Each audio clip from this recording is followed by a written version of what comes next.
ఏలు పెట్టి చూసే పరిస్థితి కనిపిస్తా ఉంది. అక్కడ మమ్మల్ని ఏ రకంగా గానీ మిథున్ రెడ్డి గారిని ఇబ్బంది పెట్టాలా, ఏదో ఒక దేశద్రోహం లేకపోతే ఆయన ఏదో టెర్రరిస్టు మోవైస్లో ఆ మాదిరితో ఇబ్బంది పెడతా ఉన్నారు.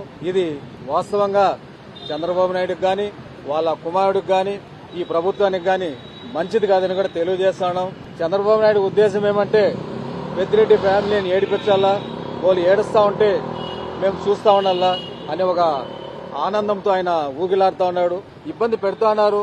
మేము ఇద్దరు మాట్లాడాలంటే మా పక్కన నలుగురు నిలుచుకుంటే కనీసం మేము మాట్లాడడానికి కూడా స్వేచ్ఛ లేని పరిస్థితి. ఈరోజు ఆయన ఏమి తప్పు చేశాడని అడిగేదానికి కూడా మేము ఏదైనా పర్సనల్ గా ఒక మాట మాట్లాడాలంటే కూడా నలుగురు పోలీసులు పక్కన నిలుచుకొని మేము మాట్లాడే స్వేచ్ఛ కూడా లేకుండా ఈరోజు జైల్లో జరుగుతా ఉందంటే నిజంగా ఒక ఏ తప్పు చేయని మనిషిని కూడా ఇంత ఇబ్బంది పెడతారా, ఇంత ఇబ్బంది పెట్టిస్తారా అనేది ఈ రోజు మిథున్ రెడ్డి విషయంలో మేము చూస్తా ఉన్నాం.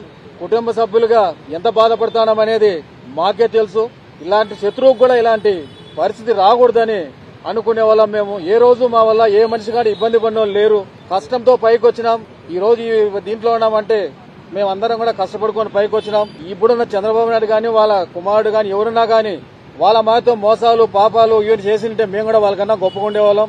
కష్టపడి పైకి వచ్చిన దానికి కష్టంతో ఉన్న నిక్కచ్చిగా ఉన్న దానికి ఈ రోజు భగవంతుడు ఏదైతే మా మీద కచ్చి సాధిస్తున్నారో వాళ్ళందరినీ కూడా భగవంతుడు చూస్తాడనేది కూడా గ్యారెంటీ.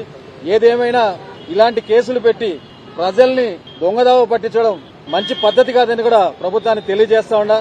మీరందరూ కూడా ప్రతి ఒక్కరూ కూడా ఎవరైనా ఫలానా మనిషి పని చేసినాడా చేసింటాడా ఏ కేసైనా ఉందా ఏ సెక్షన్ అయినా ఉందా అంటే ఎవరైనా గానీ మేధావులు ఉన్నారు, వాళ్ళ ఛార్జ్ షీట్ ఉంది, ఎఫ్ఐఆర్ ఉంది, అన్ని ఉన్నాయి, చదవండి. ఒక్క దాంట్లో ఆయన పేరుంటే మీరు అరెస్ట్ చేయండి. ఇంత అన్యాయంగా ఇంత నిర్దాక్షిణ్యంగా ఒక మనిషిని తీసుకొచ్చి లోపల పెట్టి హింసించడం అనేది మంచి పద్ధతి కాదు. ఇది చంద్రబాబు నాయుడుకి గానీ ఈ ప్రభుత్వానికి గానీ వాళ్ళ కుమారుడికి గానీ మేమేం సాదాసీదా మనుషులు ఏం కాదు.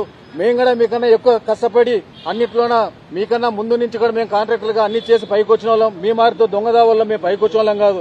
ఏమి చేయగలుగుతారు? ఇంతకంటే మమ్మల్ని ఏమి ఏడిపిస్తారు?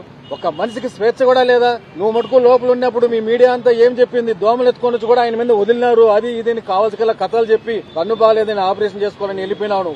మళ్ళా పోయి నువ్వు ప్రీ బెయిల్ చేసుకున్నావు. ఈ రోజు ఏ కేసు లేదు, ఏం లేదు.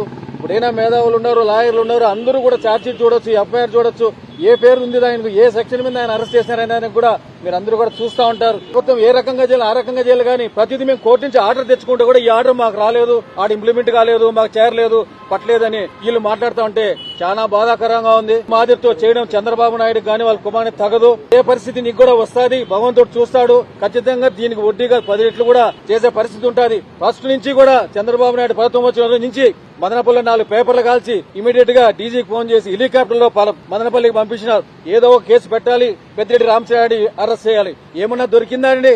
ఏమన్నా దొరికిందా? మీకు ఒక ఆధారం దొరికిందా? లేదు, ఏమీ లేదు. సంవత్సరం నుంచి దాని మీద తిప్పి హెలికాప్టర్ పెట్టినారు, అన్ని చేసినారు, ఏమీ దొరకలేదు. ఏదో ఒకటి చెయ్యాలి, ఏదో ఒక కేసు పెట్టాలి, పెద్దిరెడ్డి రామచంద్రారెడ్డి లోపల పెట్టాలి, వాళ్ళ కొడుకుని పెట్టాలి, వాళ్ళ కుటుంబాన్ని ఏడిపించాలి. ఆ ఒక్క పద్ధతి తప్ప ఇంకోట్లేదు.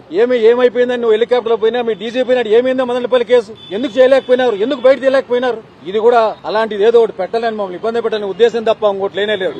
బాధ అనిపిస్తుంది. బాధని మాట్లాడలేం కదా, బాధ అని చెప్పుకోలేం కదా, చెప్తే వచ్చేదేం కాదు కదా. మేము చెప్పినంత మాత్రం చంద్రబాబు నాయుడు గరీబేది లేదు, వాళ్ళ కొడుకు గరీబేది ఏం లేదు కదా. తప్పులు చేసిన వాళ్ళు బయట ఉన్నారు, తప్పులు చేయకుండా నీకు నీతిగా ఉన్న